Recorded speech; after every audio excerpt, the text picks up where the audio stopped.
Judgment Day, a human ambassador against the entire galaxy. The alarm did not sound like an alarm. It sounded like the sky itself had cracked open.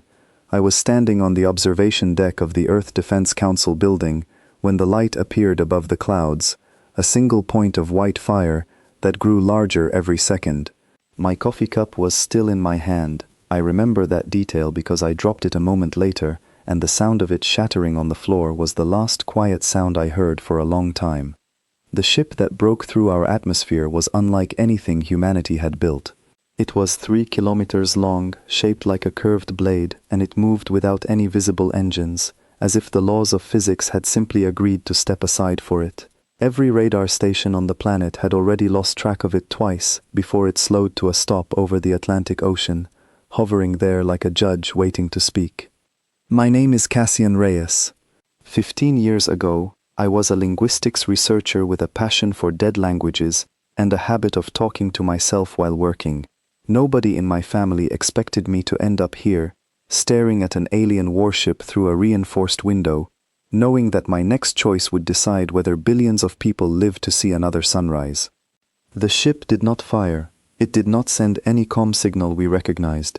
It simply opened a single door in its hull and released one small vessel, no larger than a delivery drone, which floated down through the atmosphere and landed gently on the lawn outside the council building, as if it had done this 1,000 times before.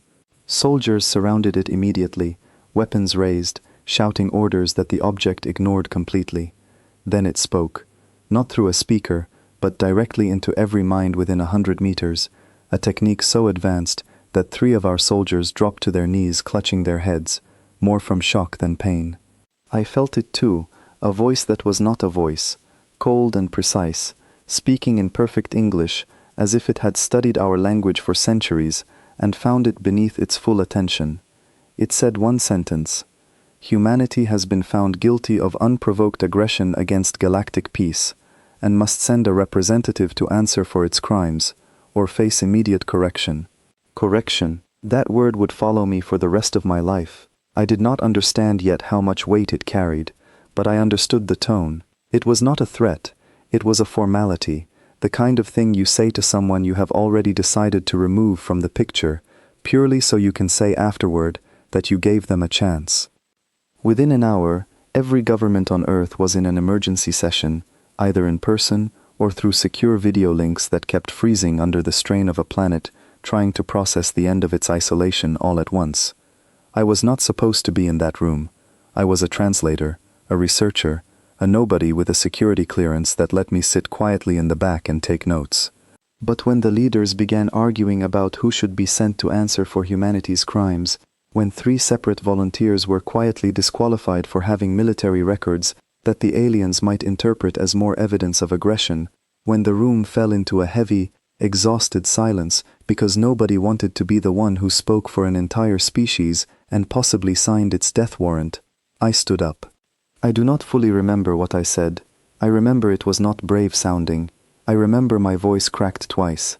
I told them that I had spent 15 years studying how civilizations talk to each other, how misunderstandings become conflicts, how a single mistranslated word had once nearly started a terrible situation between 2 human nations decades earlier. I told them I did not carry a weapon, had never carried a weapon, and that maybe, just maybe, a species that had spent its whole history struggling needed to send someone who had spent his life trying to build bridges instead. Nobody argued with me. I think, if I am honest, they were relieved. Nobody else wanted the job. Before I left, I asked to see the full history of what the aliens called our crimes, and what I found made my stomach turn cold. 23 years ago, a human exploration vessel called the Horizon had encountered an unidentified alien scout ship near the edge of our solar system. Our crew had no idea what to expect. They tried to communicate for 6 hours using every signal method available. The alien vessel, we later learned, was crewed by a species called the Thren, a cautious and easily startled people whose culture avoided open conflict so completely that they had no word in their language for a planned strike. When the Horizon's sensors picked up what looked like a weapons charge from the Thren ship, our captain made the only choice available in that moment. She responded first. It turned out the weapon's charge was a misread energy signature from the Thren ship's own communication array, not a weapon at all. The Thren vessel was lost before it ever understood what was happening to it. Humanity had made first contact with the galaxy by accidentally ending an entire crew of gentle, frightened beings who were trying to say hello. I understood, reading that report, why the galaxy feared us. I also understood, for the first time, that fear and guilt look almost identical from the outside, and only one of them can be reasoned with. The shuttle they gave me for the journey was small, unarmed, built more for comfort during long-distance travel than for any kind of defense. I insisted on going alone. Every advisor in that room told me this was a mistake, that I needed a security detail, a backup negotiator, someone to protect me. I refused all of it. If humanity wanted to prove it was not the aggressive, unpredictable threat the galaxy believed it to be, then the first image the galaxy needed to see was not a soldier. It needed to be one person, walking forward without a single weapon, trusting that words still meant something in a universe that had apparently decided otherwise. The night before I left, I sat with my sister, Elena, on the roof of my apartment building, looking up at a sky that no longer felt empty. She asked me if I was afraid. I told her the truth. I was terrified, not of losing my life, but of failing in a way that took 7 billion people down with me. She held my hand and told me that fear was fine, as long as it did not stop me from walking forward anyway. I have thought about that sentence every single day since. The shuttle launched at dawn. I watched Earth shrink behind me through the small window, the blue and green surface I had spent my whole life on becoming smaller and smaller, until it was just another point of light among countless others. I had never left the planet before. I had never even flown outside of a commercial airliner, and now I was crossing the edge of the solar system in a borrowed alien engine we barely understood, heading toward a trial that would decide whether humanity had a future at all. 3 days into the journey, the shuttle's navigation system pinged with a course correction, guiding me toward coordinates far beyond anything human telescopes had ever mapped. I asked the ship's automated systems, translated hastily from alien schematics we had reverse-engineered from wreckage collected after the Horizon incident, how far we were traveling. The answer nearly stopped my heart. We were crossing almost a third of the galaxy, a distance that should have taken generations using human technology, compressed into a single week by folding space itself. I spent those days preparing. I read every historical record humanity had gathered about the species we would soon call the Concordium, a coalition that had existed for over 4,000 years, uniting more than 200 different civilizations under a single governing body. Some records describe the Concordium as the reason galactic peace had lasted so long, a council of wisdom that resolved disputes before they became conflicts. Other records, buried deeper, hidden by species too afraid to speak openly, describe something darker. They describe the Concordium as an organization that maintained peace the way a much larger animal maintains calm among smaller ones, not through fairness, but through the constant, quiet presence of overwhelming force. I did not know which version was true. I suspected, deep down, that both were true at once, depending on who you asked and how much power that species held within the council.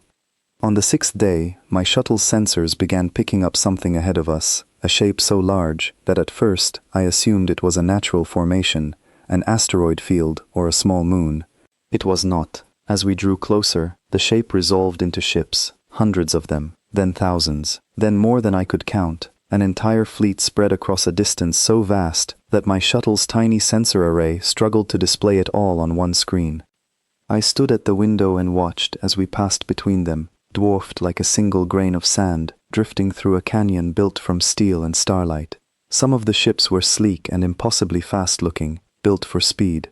Others were massive, slow-moving structures the size of small cities, their surfaces covered in systems I could not begin to identify.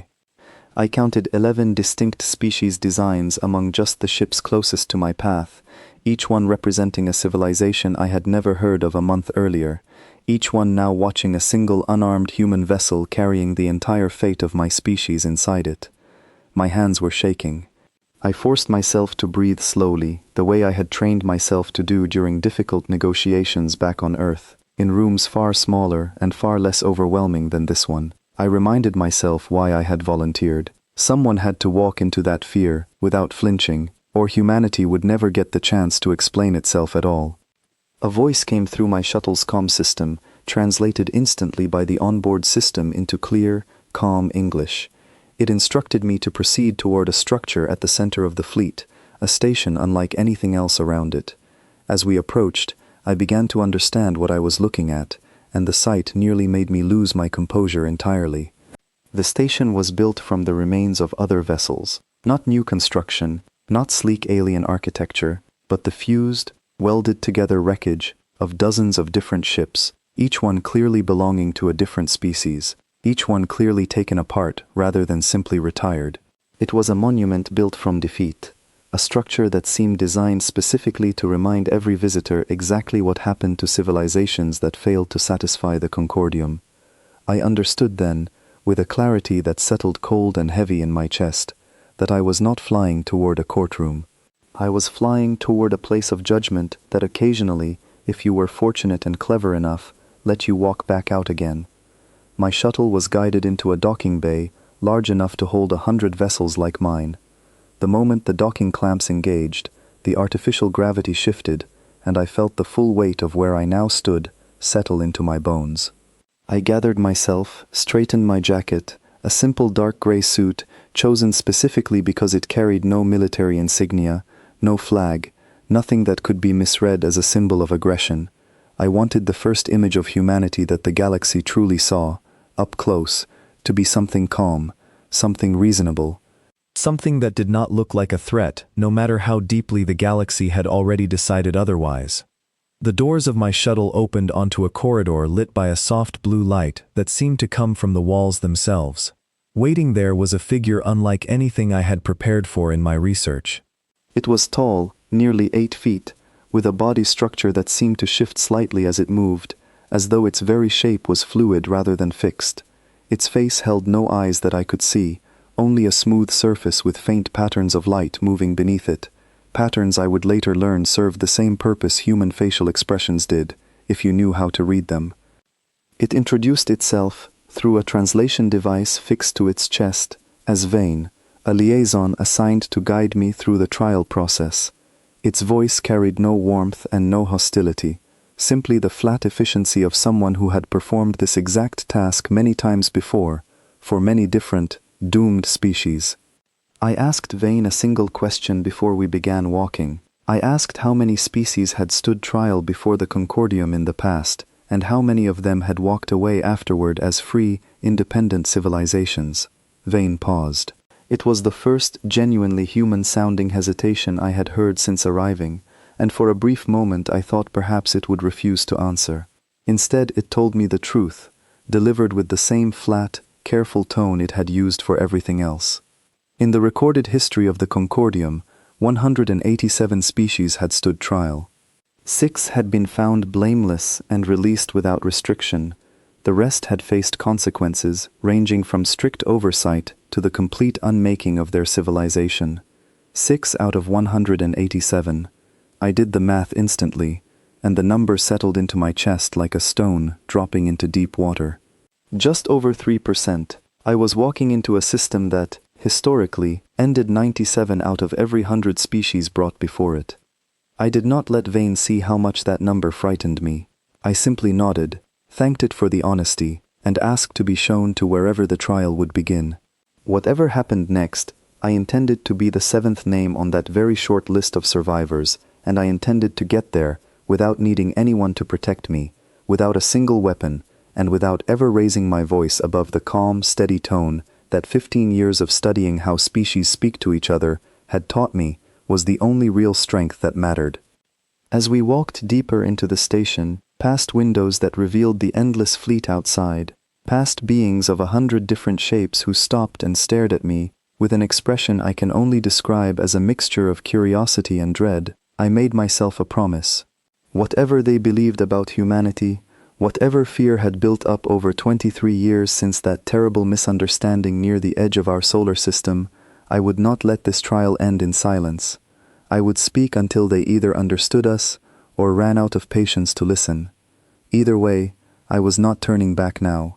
There was no path home that did not run directly through whatever waited for me at the end of this corridor, and for the first time since Earth had shrunk into a distant point of light behind me, I stopped feeling afraid of that fact, and started feeling something closer to determination. The trial was about to begin, and I intended to make sure the galaxy remembered exactly what it meant to underestimate the quiet ones. Vane led me through corridors that seemed to stretch endlessly, each one lined with windows showing different sections of the fleet outside. I tried to memorize the path, an old habit from years of working in unfamiliar buildings, but after the sixth turn I gave up. This station was not built for visitors to find their own way. It was built so that you depended entirely on your guide, and I understood that dependence was probably the point. We arrived at a massive set of doors, taller than any building I had stood beside on Earth, made from a dark metal that seemed to absorb the light around it rather than reflect it. Vane stopped before them and turned to face me fully for the first time. "Before you enter," it said, "you should understand what happens beyond these doors. The Council does not ask questions to learn the truth. They already believe they know the truth. They ask questions to see how you respond under pressure. Your answers matter less than your composure." I thanked Vane for the warning, though I was not entirely sure why it had chosen to give it to me. Perhaps it was simply professional courtesy, the same kind an experienced guide gives to a traveler heading into difficult terrain. Or perhaps, and I would not learn the true answer for some time, there was something more personal behind its willingness to help me. The doors opened without a sound, sliding apart to reveal a chamber so vast that my mind struggled to process its scale. It was shaped like a massive circle, tiered upward in rings, each ring filled with representatives from what looked like every species in the fleet outside. Thousands of eyes, or sensors, or whatever each species used to observe, all turned toward the small platform at the center of the room, where I now stood, utterly alone, utterly exposed. At the highest tier, seated behind a curved bench that glowed faintly with the same blue light that lit the corridors, sat 7 figures. These, I would soon learn, were the ruling council of the Concordium, the final authority on every trial that had ever taken place within these walls. Each one represented a different species, chosen not by election, but by seniority, within an ancient system of rotating power that had existed for so long nobody in the room could remember its original purpose. The being seated at the center of the 7, larger than the others, and covered in a smooth, dark shell that caught the light strangely, spoke first. Its voice, like Vane's, came through a translation device, but this one carried none of Vane's careful neutrality. It was heavy, deliberate, and utterly certain of itself. It introduced itself as Head Judge Threnok, and it wasted no time on formalities. It stated, for the record of the entire assembled court, that the species known as humanity stood accused of unprovoked aggression, resulting in the loss of an entire crew belonging to the Thren civilization 23 years prior by human reckoning. It stated that this act alone would ordinarily be sufficient grounds for immediate correction, but that the Council, in its generosity, had chosen to allow a formal defense before passing final judgment. I felt the weight of every eye in that chamber settle on me as Threnok finished speaking. I understood immediately that the word generosity had been chosen deliberately, a reminder that whatever happened next was a gift I should be grateful for, not a right I was entitled to. I stepped forward to the edge of the platform and requested permission to respond. Threnok granted it with a small, almost dismissive gesture, as though my request barely mattered. I began carefully, keeping my voice steady, despite the tremor I could feel building in my chest. I acknowledged, clearly and without hesitation, that the loss of the Thren crew was a tragedy, and that humanity had never denied responsibility for what happened that day. I explained the full context, the 6 hours of failed communication attempts, the total absence of any shared language or signal system between our two species, the fact that neither side had any way of knowing the other's intentions until it was too late. I explained that our captain had made a decision under extreme uncertainty, believing her own crew's lives were at immediate risk, and that this decision, however devastating its result, came from fear and confusion rather than any desire to cause harm. A murmur moved through the chamber, not quite hostile, but not sympathetic either, I could not read most of the species around me well enough to know what that murmur meant, and that uncertainty was its own kind of pressure, a constant reminder that I was working without the tools I usually relied on. Threnok interrupted before I could continue. It stated that intention did not change outcome, and that a civilization capable of such a catastrophic misunderstanding on its very first contact with another species represented an unacceptable risk to galactic stability. It then began reading from a long list of additional charges, each one more troubling than the last. Humanity was accused of expanding into new star systems at a rate the Council considered reckless. Humanity was accused of maintaining armed forces far beyond what any peaceful civilization should require. Humanity was accused, in language that struck me as almost absurd if the situation had not been so serious, of producing art, media, and cultural expression that other species found unsettling, disruptive, and psychologically destabilizing. I asked, as respectfully as I could manage, for an example of this last charge, genuinely uncertain what it referred to. A different council member, smaller than Threnok, with a delicate, insect-like structure and multiple faceted eyes that caught the light in shifting colors, answered. It introduced itself as Councillor Ithra, representing a species called the Vashtar. It explained, with what I sensed was genuine discomfort rather than hostility, that human entertainment media, when it had reached certain outer colonies through leaked broadcasts, had caused widespread anxiety among several species due to its depictions of open conflict, competition, and unresolved tension presented as entertainment rather than tragedy. I almost laughed, and I am deeply grateful I managed to stop myself before I did. Instead, I asked Councillor Ithra whether the concern was that humans created such stories, or that humans seemed to find something meaningful in stories about struggle and eventual triumph over difficulty. Ithra did not answer immediately. Its many eyes shifted color slightly, and I would later learn that this particular shift indicated something close to genuine consideration, a rare thing to see from any council member during a trial. It admitted, after a long pause, that the deeper concern was less about the content itself and more about what it suggested regarding the human relationship with hardship. Other species in the Concordium, it explained, generally viewed struggle as something to be avoided entirely, a sign that something had gone wrong. Humans, from what the Council could observe, seemed to treat struggle almost as something expected, even valuable. I told the chamber that this observation was more accurate than any of the other charges laid against us. I explained, choosing my words as carefully as I ever had in my life, that humanity's history was filled with hardship, not because we sought it out for its own sake, but because our planet, our early history, and our own nature as a species had given us very little choice. I spoke about ice ages that nearly wiped out our ancestors entirely, leaving population numbers so low that our species came within a hair of disappearing before recorded history even began. I spoke about diseases that swept across our world for centuries before we understood what caused them, taking uncountable lives before we developed the knowledge to fight back. I spoke about wars, and I did not shy away from them, because pretending humanity had no violent history would have been an obvious and immediate lie that would have destroyed whatever trust I might build in that room. But I also told them something else, something I believed with my whole heart, even as fear made my hands shake at my sides. I told them that our violent history was not evidence of a species that loved conflict. It was evidence of a species that refused to disappear, even when every circumstance suggested we should. I told them that every war, every disease, every disaster we had survived had taught us the same lesson over and over, that giving up was simply never an option worth considering, no matter how impossible the odds appeared. I watched Threnok's dark shell shift slightly as I spoke, though I could not read whether the movement indicated interest or irritation. Councillor Ithra, however, leaned forward almost imperceptibly, and its faceted eyes remained fixed on me, with an intensity that felt different from the cold judgment radiating from most of the chamber. I continued, telling them that humanity did not define itself by the wars we had fought, but by the fact that despite everything, we had also built hospitals, schools, art that had nothing to do with conflict, music meant purely to bring people together, and technology meant to heal rather than harm.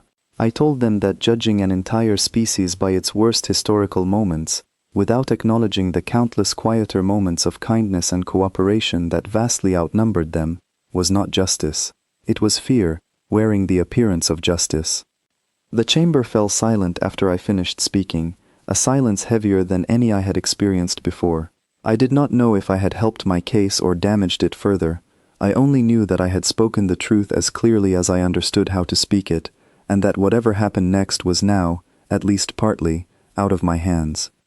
Thranok broke the silence eventually, its voice as flat and heavy as before, though something in its tone had shifted slightly, a change so subtle I almost missed it entirely.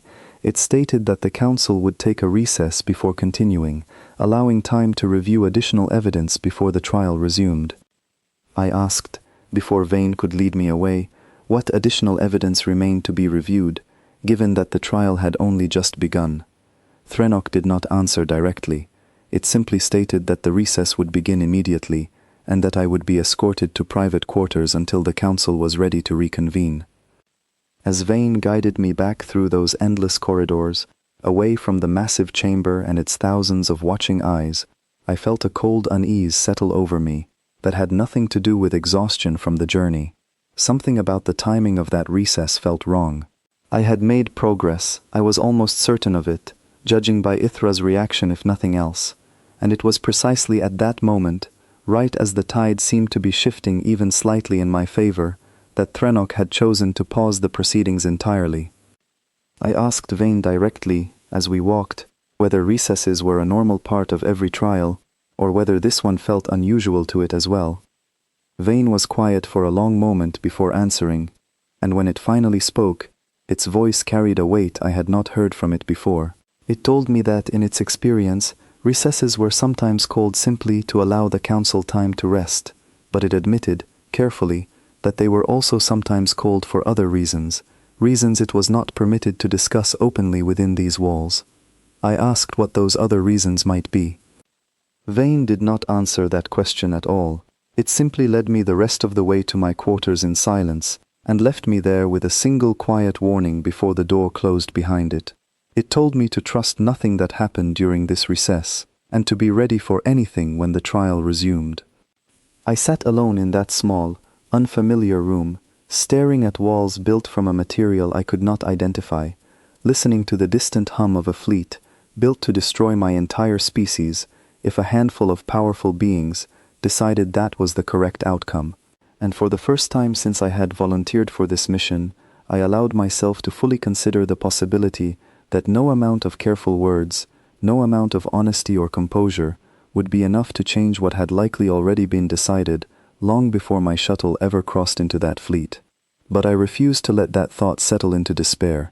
If the outcome truly had been decided already, then the only thing left within my control was how I chose to spend the time I had left. I intended to spend it fighting for my species with every ounce of clarity and conviction I possessed, right up until the very last moment, whatever that moment turned out to be. The recess lasted longer than I expected, long enough that I began to lose track of time entirely inside that small, windowless room. There was no clock, no day or night cycle to measure myself against, only the constant, distant hum of the fleet outside and the steady beat of my own pulse in my ears. I tried to rest, knowing I would need every bit of strength and clarity I could gather, but sleep would not come easily with so much uncertainty pressing down on me. When Vane finally returned to collect me, its manner had changed slightly. It moved with a stiffness I had not noticed before, and when it spoke, informing me that the council was ready to resume, there was a careful edge to its voice that made me suspect something had happened during the recess that it was not permitted to share. I did not press the matter. I simply gathered myself and followed Vane back through the winding corridors toward the massive chamber, preparing myself mentally for whatever waited on the other side of those dark, towering doors. The chamber looked exactly as it had before, the same tiered rings filled with representatives from across the fleet, the same 7 council members seated behind their glowing bench. But something in the atmosphere had shifted. I could feel it the moment I stepped back onto the central platform, a tension in the room that had not been there during the first session. Thranok began immediately, without any of the formal opening it had used before. It stated that the Council had reviewed additional testimony during the recess, testimony that further confirmed humanity's pattern of aggressive behavior beyond the incident with the Thren vessel. I asked what this additional testimony consisted of, careful to keep my voice calm despite the unease building in my chest. A new figure stepped forward from one of the lower tiers, a being I had not seen during the first session. It was smaller than most of the others in the room, with a segmented body and a voice that carried a nervous, uneven quality even through the translation device. It introduced itself as a representative of a species called the Corvi, a mining civilization that maintained outposts along the outer edge of human-explored space. The Corvi representative claimed that human survey vessels had entered Corvi territory on multiple occasions over the past several years, conducting what it described as clearly hostile reconnaissance activity, scanning Corvi facilities and vessels in a manner consistent with preparation for an eventual strike. I felt a flicker of genuine confusion at this claim, followed quickly by something closer to relief, because this was territory I actually understood well. I asked the Corvi representative for the specific coordinates and dates of these supposed encounters, information that should have been available if such incidents had truly occurred and been documented as evidence. The representative hesitated, clearly uncomfortable, and eventually admitted that it did not have exact coordinates readily available, but insisted that reports from Corvi outpost workers described unmistakably human vessel designs during multiple encounters. I asked, as gently as I could manage while still making my point clearly, whether the Corvi had any actual sensor recordings, communication logs, or physical evidence beyond verbal reports from workers who may have observed unfamiliar vessels at a distance and assumed their origin without confirmation. The chamber grew quiet as the Corvi representative failed to produce any such evidence. I pressed further, explaining to the Council that human exploration efforts, which I had reviewed extensively before departing Earth, had never extended into the region the Corvi claimed, simply because our current technology did not yet allow for travel that far beyond our home systems without support infrastructure we had not yet built. Councillor Ithra spoke up at this point, its faceted eyes shifting toward the Corvi representative with what I sensed was genuine skepticism. It asked directly whether any physical evidence existed to support the claim, or whether the accusation rested entirely on second-hand reports and assumption. The Corvi representative, visibly uncomfortable under this scrutiny, admitted that no physical evidence had been formally submitted, and that the reports had been passed along through several intermediaries before reaching the Council. I felt a small, cautious sense of hope building in my chest as I watched this exchange unfold. If even one fabricated or mistaken accusation could be exposed this clearly, it suggested that not every member of this court was operating purely on predetermined conclusions. Some of them, at least, still seemed to care about the difference between evidence and assumption. Threnok, however, did not appear satisfied by this development. It moved quickly to introduce a second piece of testimony, this one from a species called the Malin, a technologically advanced civilization that maintained extensive trade relationships throughout Concordium space. The Malin representative claimed that human weapons research had accelerated dramatically over the past several years, citing this as clear evidence of preparation for expanded conflict rather than simple defensive development. This accusation was more difficult to counter directly because it contained a kernel of truth that I could not simply deny. Human weapons technology had indeed advanced significantly since first contact with the Thren, largely because the Horizon incident had made painfully clear how vulnerable we were against civilizations with far more advanced capabilities than our own. I chose honesty rather than denial, a decision I made in the moment and have never regretted since. I told the Council plainly that yes, humanity had increased its defensive research and capability following our first contact experience. I explained that any civilization, upon suddenly discovering that vastly more powerful neighbors existed, and that a single misunderstanding had already cost innocent lives, would naturally seek to ensure it could protect itself from further tragedy, whether through better communication systems to prevent misunderstandings, or through defensive capability, as a last resort should communication fail again. I asked the council directly whether they would expect any civilization, including their own species represented in that very room, to remain deliberately vulnerable after learning that the universe contained forces capable of ending them through simple miscommunication. Nobody answered that question directly, and I took the silence as a kind of answer in itself.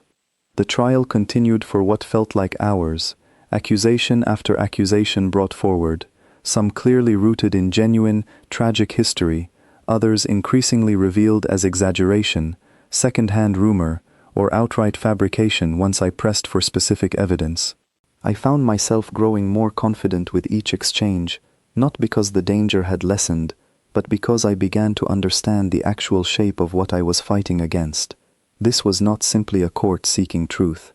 It was, at least in part, a system that had grown comfortable relying on fear and reputation rather than rigorous evidence, a system where accusations against a species already labeled dangerous were accepted with far less scrutiny than they deserved. I made this observation directly to the council, choosing my words carefully, but refusing to soften the point. I told them that I had noticed a pattern throughout this session where claims against humanity requiring solid evidence were instead being accepted based largely on humanity's existing reputation, a reputation built almost entirely around a single tragic misunderstanding that occurred over 2 decades ago. I asked whether this was truly the standard of justice the Concordium wished to be remembered for.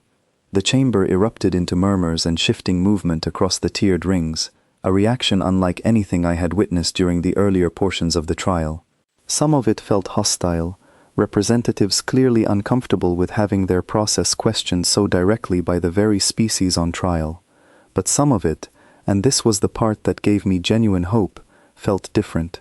I noticed several representatives, across multiple different species, turning to look at each other with expressions I could not fully read, but sensed carried something like uncertainty, or perhaps even agreement. Threnok called for order, its voice carrying more force than it had used previously. It stated that the council would not tolerate the accused questioning the legitimacy of the very process meant to determine its fate. I did not back down, though I made certain to keep my tone respectful rather than defiant. I told Threnok that I was not questioning the council's right to hold this trial. I was simply asking that the trial be conducted with the same standard of evidence that any fair system, human or otherwise, should require before determining the future of an entire civilization. Threnok stared at me for a long moment, its dark shell catching the light in a way that made it impossible to read any expression, if it possessed anything resembling expression at all. Then, without further comment, it announced that the session would adjourn for the day, with the trial set to resume the following morning by station time. As Vane led me away from the chamber once more, I felt a strange mixture of exhaustion and cautious optimism settling over me. I had survived the first full day. I had exposed at least one clearly fabricated accusation, and I had planted seeds of doubt regarding the fairness of the process itself among at least some members of that watching crowd. But I also understood, with a clarity that kept any true relief from taking hold, that exposing weak evidence was very different from actually winning this trial. Threnok's reaction to my challenge had revealed something important, a defensiveness that suggested the council's authority mattered more to it than the actual truth being uncovered. And defensive authority, when questioned too directly, had a long and troubling history of responding with force rather than reconsideration. I did not know yet how right that instinct would prove to be. I only knew that whatever came next, I needed to be ready for it, because the calm, procedural nature of this trial was beginning to feel less like genuine justice and more like a carefully constructed performance, one where the final outcome had perhaps already been decided long before I ever stepped foot inside that chamber. My quarters that night felt smaller than before, the walls pressing in with a weight that had nothing to do with their actual size. I lay on the narrow platform that served as a bed, staring at a ceiling that offered no comfort, replaying every exchange from the trial in my mind, searching for anything I might have said differently, anything that could have strengthened my position further. I had nearly drifted into an uneasy sleep when a soft sound at the door pulled me fully awake. It was not the sharp mechanical tone that usually announced Vane's arrival. It was quieter, almost hesitant, like someone testing whether the door would open before committing to knock properly. I sat up carefully and asked who was there, keeping my voice low. The door slid open just enough to admit a single figure before sliding shut again immediately behind them. The being who entered was smaller than most of the representatives I had seen in the chamber, with a slender frame covered in fine, silver-toned fibers that caught what little light filled the room. Its eyes, unlike Ithra's faceted, insect-like structure, were large and dark, strikingly expressive in a way that felt almost familiar, despite the obvious differences between us. It introduced itself, speaking through a small handheld translation device rather than a fixed unit, as Celine, a diplomat representing a species called the Illyrian. I had not encountered any mention of the Illyrian during my research before leaving Earth, and I told her so honestly. She explained, her voice carrying a quiet urgency that immediately put me on edge, that this was not an accident. The Illyrian, she told me, had once been a thriving civilization spanning multiple star systems, until they too had stood trial before this same council, generations ago, accused of crimes that bore an uncomfortable resemblance to the ones now being leveled against humanity. I asked her what had happened to her people during that trial. Her large dark eyes seemed to dim slightly as she answered, the Illyrian had lost. Not entirely, not completely, but enough that their once thriving civilization had been reduced dramatically, their technology restricted, their territory shrunk to a fraction of what it once was, all under the justification of protecting galactic stability from a species the Council had judged too unpredictable to be trusted with true independence. She told me she had watched, from within the surviving remnant of her own civilization, as the Concordium repeated this same pattern with other species over the decades since, always following a familiar shape. A tragic misunderstanding or conflict would occur. The Council would gather evidence, much of it genuine, some of it exaggerated or fabricated by species with their own political motivations. A trial would be held, offering the appearance of fairness while the true outcome had frequently already been determined behind closed doors long before any defense was ever presented. I felt a cold weight settle in my stomach as I listened, because everything she described matched exactly the uneasy instinct that had been building in me since that first strange recess. I asked her directly whether that was what was happening now, with humanity's trial. She hesitated before answering, and I could see genuine conflict in her expression, whatever risk she was taking simply by being here weighing visibly on her. She told me that she had connections within the Illyrian's remaining diplomatic network, quiet channels that had survived their civilization's reduction specifically because they operated carefully, beneath the notice of the Council's more open surveillance. Through these channels, she had learned something deeply troubling. She told me that regardless of how the trial concluded, a significant portion of the assembled fleet outside had already received preparatory orders positioning them for what she described only as an immediate response action targeting Earth, timed to begin the moment the trial's verdict was formally announced. I asked her, my voice barely steady, whether this meant the verdict itself had already been decided.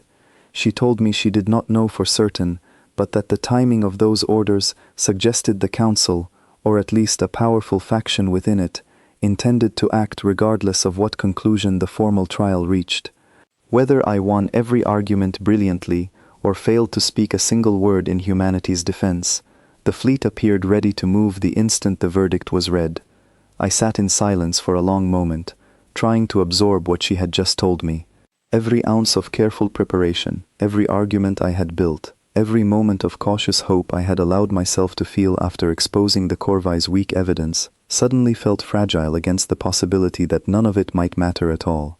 I asked her why she was telling me this, knowing the risk it clearly carried for her personally. Her answer struck me deeply, and I have carried it with me ever since. She told me that she had watched her own people go through exactly this experience, believing until the very end that the trial process meant something, that fairness would ultimately prevail if only they presented their case well enough. She told me she could not stand by silently and watch another species walk into that same trap without at least understanding the truth of what they were truly facing. She offered me a choice. She told me her network maintained a small, hidden vessel capable of leaving the station undetected and that if I wished, she could help me escape before the trial concluded, giving me the chance to return to Earth and warn my people directly, allowing humanity whatever time remained to prepare its defenses before the fleet arrived. I considered her offer seriously, turning it over in my mind with the weight it deserved.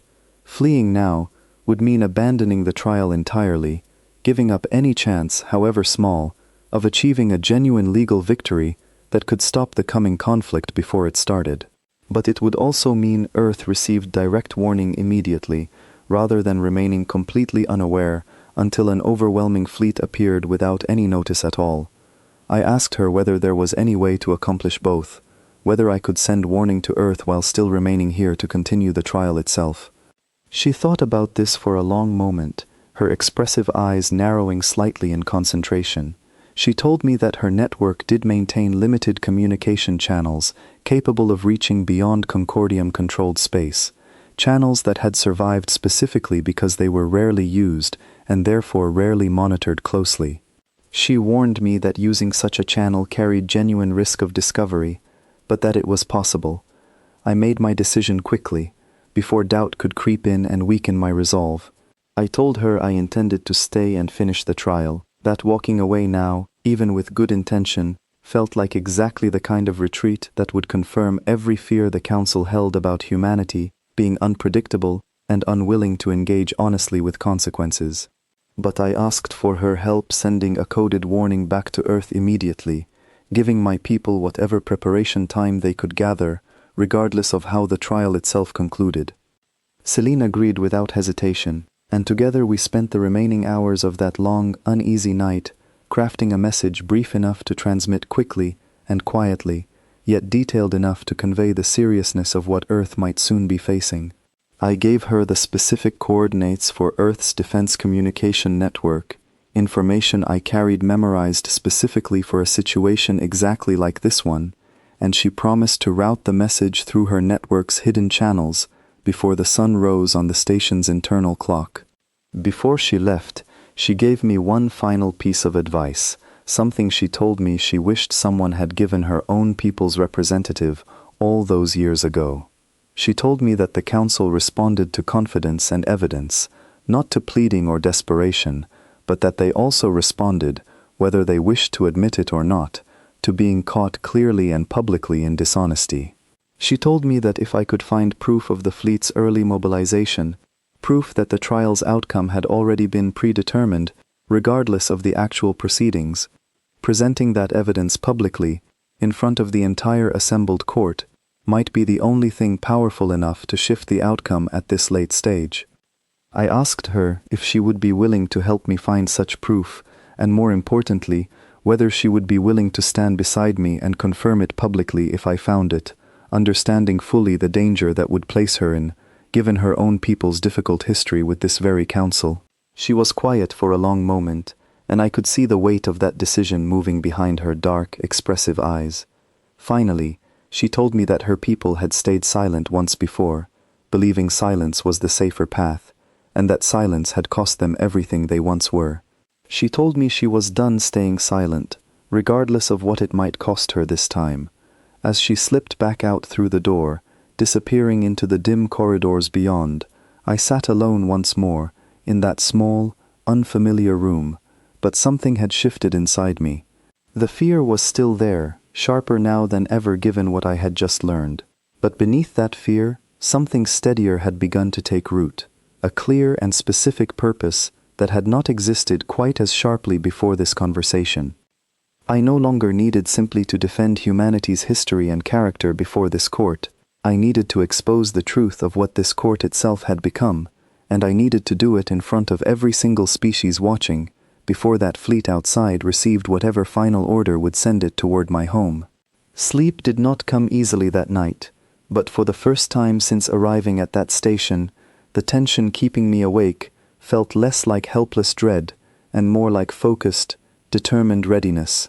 Tomorrow, the trial would resume, and I intended to walk back into that chamber, prepared to fight for far more than simply my own survival, or even humanity's survival alone. I intended to fight for the idea that truth still mattered, even within a system that had apparently convinced itself otherwise.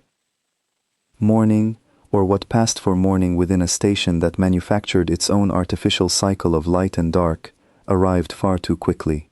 I had barely slept, my mind cycling endlessly through every possible way the coming session might unfold, every argument I still needed to make, every risk I was about to take by directly challenging the Council's integrity in front of the entire assembled fleet. Vane arrived precisely on schedule, and I noticed immediately that its manner had changed once again. It moved with a careful stiffness, its usual flat efficiency replaced by something that felt almost like tension held tightly beneath the surface. I wondered, as we walked together through the winding corridors toward the chamber, whether Vane suspected anything about what had happened during the night, or whether it too had learned something troubling during whatever conversations occurred among station staff while I slept. I did not ask. Some instinct told me it was safer, for both of us, if I kept what I knew entirely to myself until the moment I chose to reveal it publicly.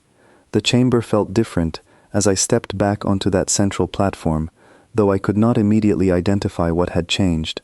It took me a moment to realize the difference was not physical at all, but internal. I no longer felt like a nervous visitor standing alone before an overwhelming crowd of judges. I felt, for the first time since this entire ordeal began, like someone walking into a fight I fully intended to win. Thranok opened the session with the same heavy formality as before, stating that the council would now hear closing arguments before moving toward a final verdict. I felt my pulse quicken at those words, understanding that this might be my only remaining opportunity to say everything that truly needed saying. I requested permission to speak, and Thranok granted it with the same dismissive gesture as always, clearly expecting nothing more than a continuation of my earlier, careful diplomatic arguments. I gave them something entirely different instead. I began by acknowledging, once again, every legitimate concern raised throughout the trial, refusing to let anyone claim I had ignored or dismissed genuine grievances. But then I shifted, my voice growing steadier and stronger with each sentence, and I told the assembled court that I had learned something deeply troubling since our last session, something that called into question the very fairness of the process we were currently engaged in. I stated, clearly and without hesitation, that credible information had reached me, indicating a significant portion of the fleet currently surrounding this station had already received preparatory orders, positioning them for immediate action against Earth. Orders issued and timed specifically to activate the moment this trial's verdict was formally announced, regardless of what that verdict actually turned out to be. The chamber erupted into immediate, overwhelming noise, a wave of reaction unlike anything I had witnessed during the entire trial so far. Representatives across every tier began speaking rapidly among themselves, some clearly alarmed, others clearly skeptical, the entire massive room transforming instantly from a controlled legal proceeding into something far more chaotic and unpredictable. Thranok called for order repeatedly, its voice carrying more visible strain than I had heard from it previously. When the chamber finally settled enough for it to speak clearly, it demanded that I provide evidence for such a serious and inflammatory accusation, warning that baseless claims against the Council's integrity would be treated as further evidence of humanity's dangerous unpredictability. This was the moment I had been preparing for throughout that long, sleepless night. I turned toward the lower tiers of the chamber and called Celine forward by name, watching as a wave of surprised murmurs spread through the crowd at the sight of an Illyrian diplomat stepping into open view before the entire council. Celine moved to stand beside me on the central platform, and though I could sense the fear radiating from her, her voice remained steady as she addressed the court directly. She explained, clearly and without exaggeration, exactly what she had shared with me the night before, and she offered, at genuine personal risk given her people's own difficult history with this council, to provide access to the communication records that confirmed the fleet's early mobilization orders. Councillor Ithra rose from its seat at this point, its faceted eyes shifting through colors I had not seen from it before, colors I suspected indicated something between alarm and genuine outrage. It addressed Thranok directly, demanding to know whether the head judge had any knowledge of these mobilization orders, and if so, why the council had not disclosed this information openly at the start of proceedings. Threnok's dark shell shifted rapidly, and for the first time since I had arrived at this station, I watched something that looked unmistakably like genuine discomfort cross its otherwise unreadable form. It attempted to deflect the question, stating that fleet positioning decisions fell outside the scope of this particular trial and did not require disclosure to the assembled court. I pressed further, refusing to let that deflection stand unchallenged. I asked the entire chamber directly whether a trial could honestly be considered fair, whether justice could honestly be considered served, if the outcome had already been predetermined by military action scheduled to begin the instant a verdict was announced, regardless of the actual content or conclusion of that verdict.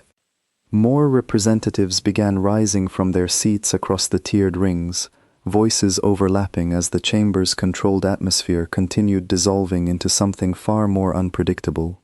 I caught fragments of translated speech from multiple different species, some demanding full transparency from the council, others expressing anger at discovering their own votes and opinions may have been rendered meaningless by decisions made entirely outside their knowledge or control. I used this rising momentum to deliver what I intended as my final, defining argument, raising my voice enough to be heard clearly across the chaotic chamber without shouting, keeping the same calm, measured tone I had maintained throughout the entire ordeal, because I understood that composure remained my greatest strength even now.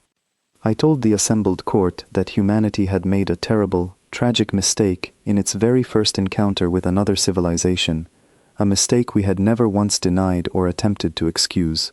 But I told them that judging an entire species, judging billions of individual lives, families, children, based entirely on a single catastrophic misunderstanding born from fear and confusion, while ignoring everything else humanity had built and continued building since that day, was not justice.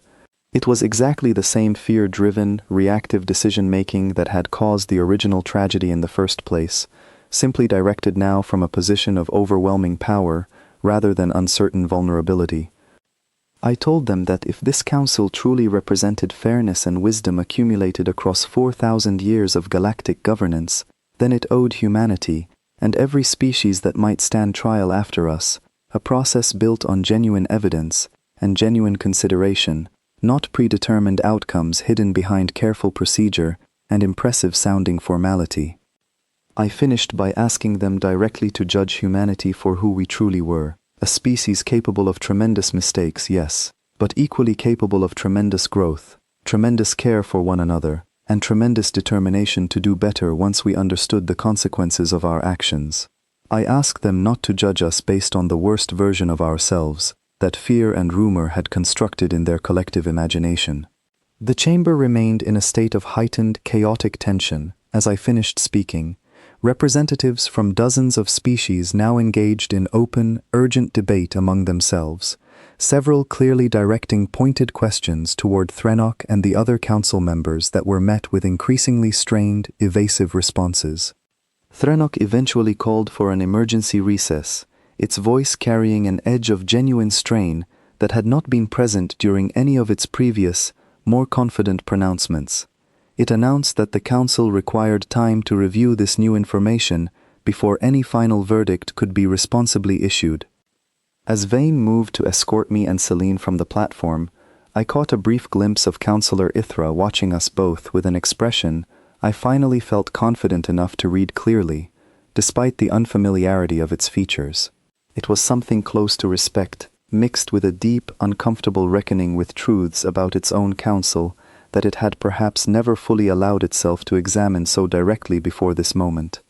I did not know yet whether this chaotic breakthrough would ultimately save my species, or simply delay an outcome that remained inevitable, regardless of what truths had been exposed. But I knew, walking off that platform with Celine beside me, both of us carrying the weight of what we had just risked and revealed, that we had done something no accused species before us had apparently managed. We had forced this council, for the first time in recorded history, to answer honestly for its own conduct, in front of the very court it had always controlled so completely.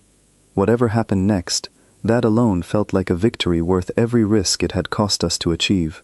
Far beyond the station, far beyond the reach of anything happening inside that chaotic chamber, Earth had received Celine's warning hours earlier, delivered through channels so carefully hidden that even the Concordium's own monitoring systems had failed to detect the transmission passing through their territory. I would only learn the full details of what happened next much later, pieced together from reports and first-hand accounts once I finally returned home. But I have told this part of the story so many times since, listening carefully to every voice who lived through it, that I can recount it now almost as clearly as if I had witnessed it myself. The message reached Earth's Defense Council in the middle of the night by local time, decoded by a small team of specialists who had been maintaining round-the-clock watch ever since my shuttle first departed. The warning was brief, but unmistakable in its seriousness.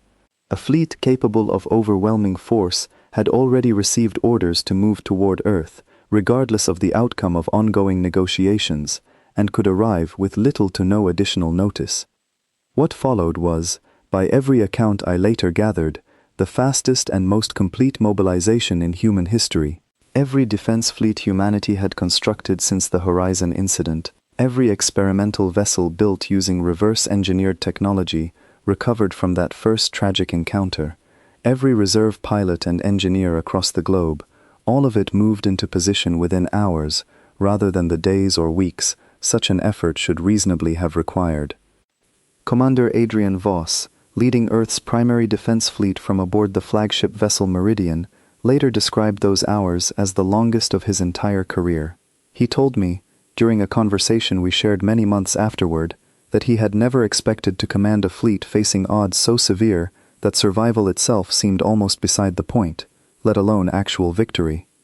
Earth's assembled defense force, even after years of urgent development following first contact, numbered barely more than 300 vessels, ranging from heavily reinforced capital ships down to small, fast-moving interceptors, built more for speed and maneuverability than raw firepower.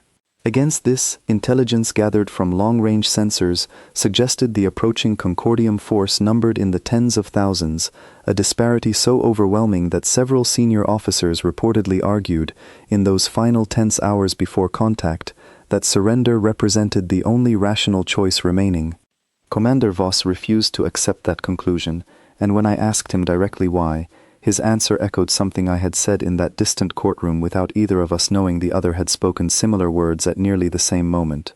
He told me that humanity had never been a species that measured its choices purely by rational calculation of odds. He told me that giving up without a fight, when everything humanity had ever built and loved remained at stake, simply was not a choice his crew, or any crew under his command, was prepared to make.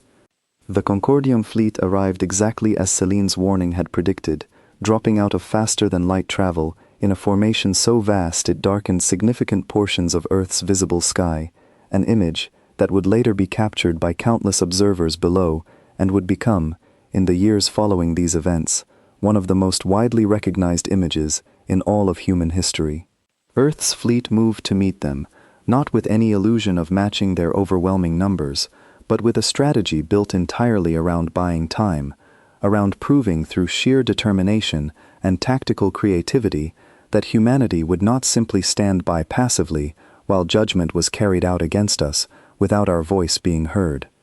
The initial exchanges were brutal and immediate. Human vessels, though vastly outnumbered, utilized every advantage their smaller, more maneuverable designs allowed, weaving through the edges of the massive Concordium formation, striking at vulnerable points before retreating faster than the larger, more powerful vessels could effectively respond.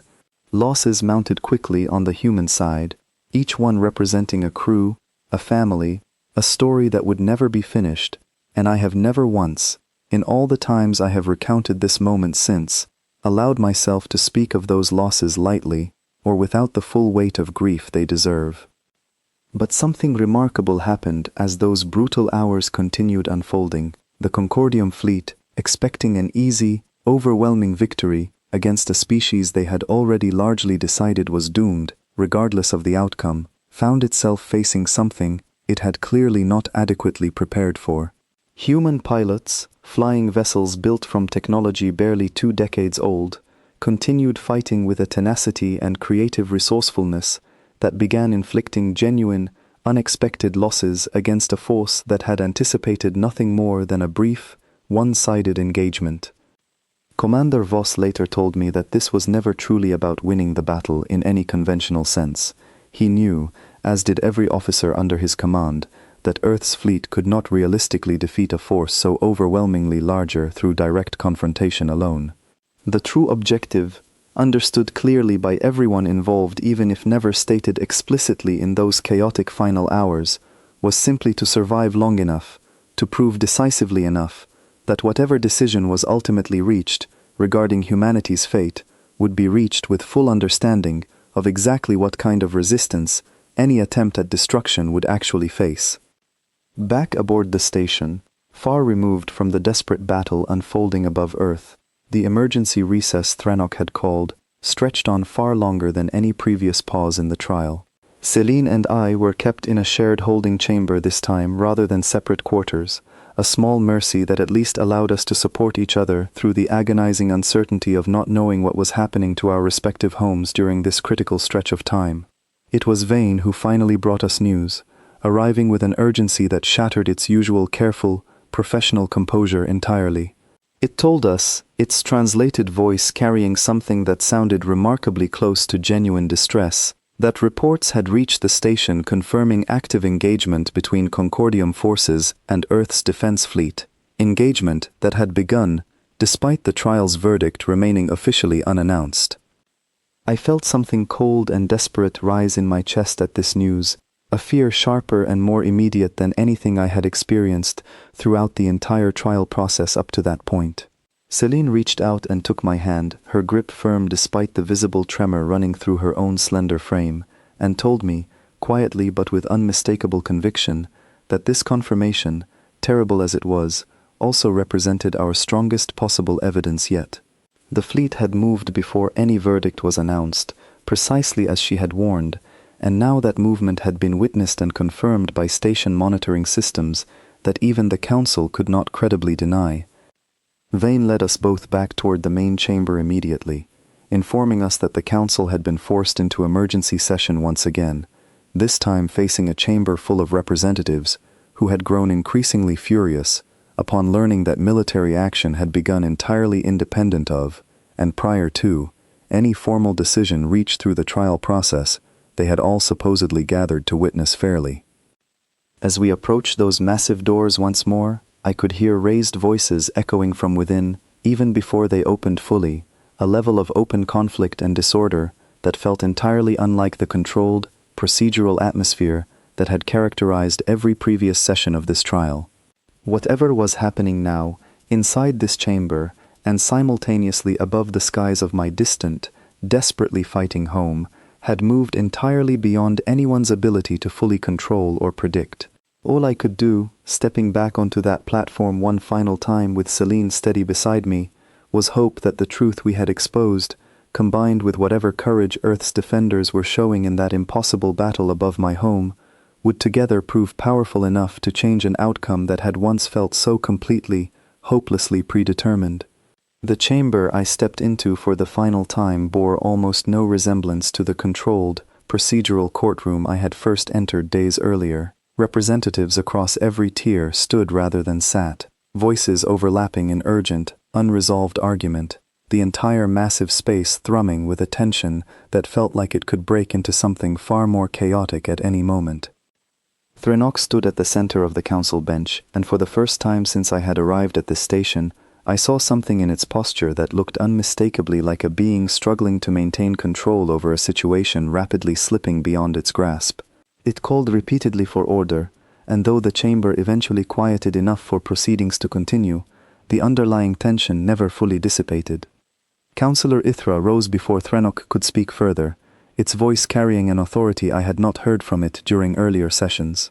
It addressed the full assembled court directly, stating plainly that confirmed reports now showed Concordium military forces engaging the human defense fleet above Earth itself, action that had begun well before any verdict in this trial had been formally announced or voted upon. The chamber erupted once more into overlapping voices, and this time Threnok did not attempt to call for order immediately. It seemed, for the first time throughout this entire ordeal, genuinely uncertain how to regain control of a court that was rapidly losing faith in the very process it was meant to oversee. I stepped forward, and though my heart pounded with fear for what might be happening to my home at that very moment, I forced my voice to remain steady as I addressed the chamber one final time. I told them that everything Celine had warned me of the night before had now been confirmed beyond any possible denial. I told them that whatever decision this council claimed to be weighing so carefully within these walls meant nothing if a fleet had already been dispatched to enact a predetermined outcome regardless of the actual proceedings taking place here.